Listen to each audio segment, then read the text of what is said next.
Good afternoon from beautiful, snowy Lakeville, Indiana. I moved my chair so you could see the beautiful snow coming down. I want to share a quote from Elizabeth Elliot from a book I believe she wrote called These Strange Ashes. This quote really affected me. I heard it several months ago. It's actually an excerpt from her book, and I'm going to share it in hopes that it will also encourage you. A lesson I learned in the school of faith that was my first experience in having to bow down before that which I could not possibly explain. Usually, we need not bow. We can simply ignore the unexplainable because we have other things to occupy our minds. We sweep it under the rug.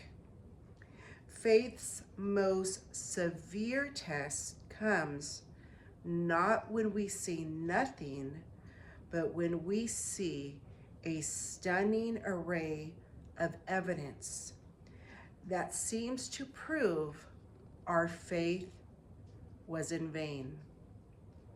If God were God, if he were omnipotent, if he had cared, would this have happened?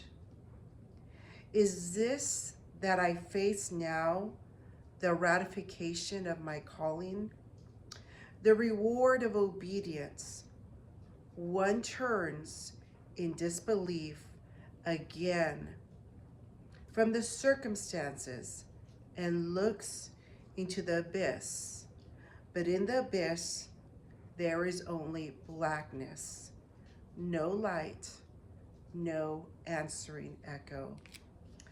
And the reason this spoke to me is because I believe there are times in our walk with the Lord that we encounter very, very difficult situations. And sometimes we ask, why is this happening to me? I teach Bible studies. I'm a Sunday school teacher. I'm faithful. I strive to live how the Word of God asks me to live. And this is how I'm repaid. And it is those times and those circumstances where we have to dig deeper, I believe, and completely trust in the sovereign will of God.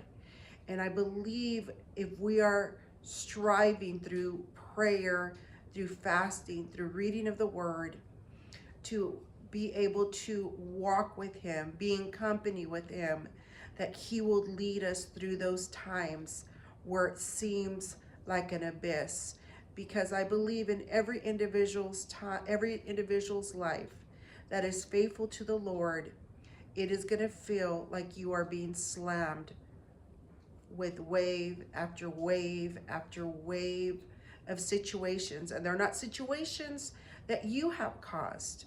They are not because of your choices, but because of circumstances beyond your control.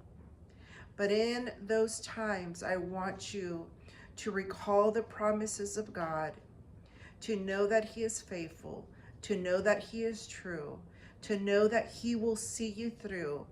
And if we never understand why we went through what we went through in this lifetime, we understand that what he wants for us and what he desires for us is salvation, and for us to represent him and give him glory in all situations. God bless you, and I hope this is an encouragement.